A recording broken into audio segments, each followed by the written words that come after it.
बिहार की सियासत में लालू प्रसाद का नाम किसी परिचय का मोहताज नहीं है। लालू सियासत में बिहार की सत्ता के शिखर तक जिस संघर्ष के सहारे पहुंचे हैं उसकी तमाम कहानियां हैं। उन्हीं कहानियों में से हम आज उनके संघर्ष की दो कहानियों से आपको रूबरू कराएंगे। पहला, लालू प्रसाद की बेटी का नाम मीसा रखने के पीछे की क्या कहानी है, और दूसरा, जब लालू प्रसाद यादव की मौत की खबर बिहार में फैली थी।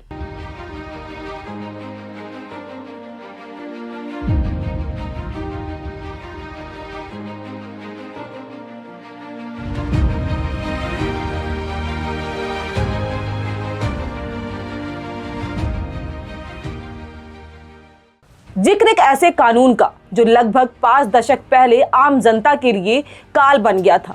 सरकार का विरोध करने पर किसी को भी कहीं से उठाकर जेल में डाल दिया जाता था। एक ऐसा भी समय आया जब इस कानून के तहत 1 लाख लोग गिरफ्तार हुए थे। इसके तहत सरकार अपने विरोध उठ रही आवाजों को बंद करने के लिए जेल में डाल देती थी। मीसा कानून साल 1971 में लागू किया गया था, लेकिन इसका इस्तेमाल आपातकाल के दौरान कांग्रेस की तानाशाही नीतियों के खिलाफत करने वाले नेताओं, साहित्यकारों, सामाजिक कार्यकर्ताओं को जेल में डालने के लिए किया गया। आजादी के बाद आपातकाल भारतीय लोकतंत्र में एक ऐसी घटना थी जिसे काले अध्याय के रूप में याद किया जाता है। इंदिरा गांधी के एक फैसले ने जनता के सारे अधिकार छीन लिए थे। रातों रात मीडिया पर सेंसरशिप लगाई गई थी। मीसा कानून का विरोध करने वाले तमाम नेताओं को गिरफ्तार करके जेल में डाल दिया गया। लालू प्रसाद सहित देश के तमाम नेताओं ने तमाम यातनाएं भी सही। इस कानून में ऐसे प्रावधान थे कि सरकार बिना वारंट के किसी को भी कभी भी कहीं से भी पकड़ के जेल में डाल सकती थी।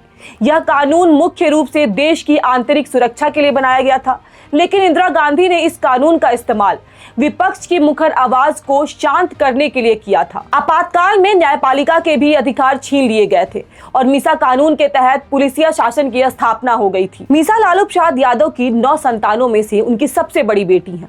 मीसा का जन्म जब हुआ तो उस समय देश में इमरजेंसी थी और लालू मीसा कानून के तहत जेल में बंद थे। कहा जाता है मंच से भी लालू इस बात का जिक्र कर चुके हैं कि ये सिर्फ मेरी बेटी नहीं, आंदोलन की बेटी है।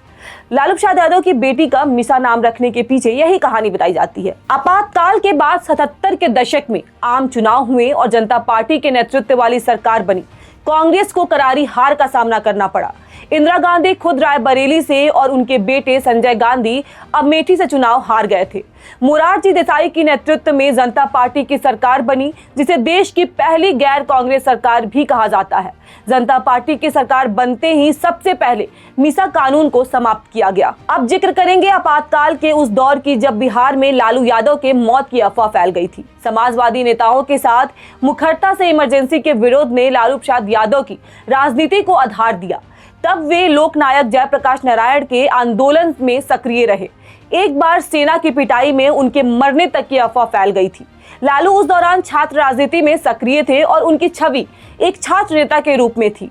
इसके पहले लालू प्रसाद यादव 1971 में पटना विश्वविद्यालय छात्र संघ के महासचिव तथा 1973 में अध्यक्ष बन चुके थे। साल था 1974, तारीख था 18 मार्च। सरकार की नीतियों को लेकर छात्र सड़कों पर उतर आए थे। आंदोलन में लालू भी शामिल थे।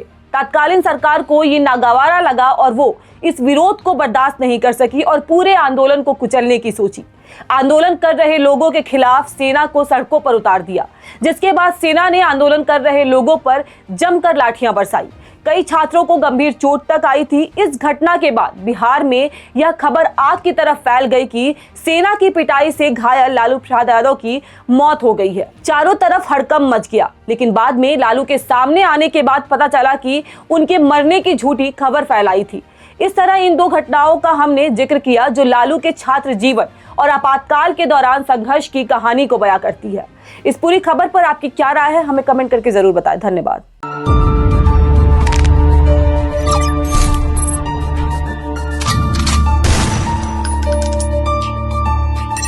बिहार के प्रणाम करे जिए।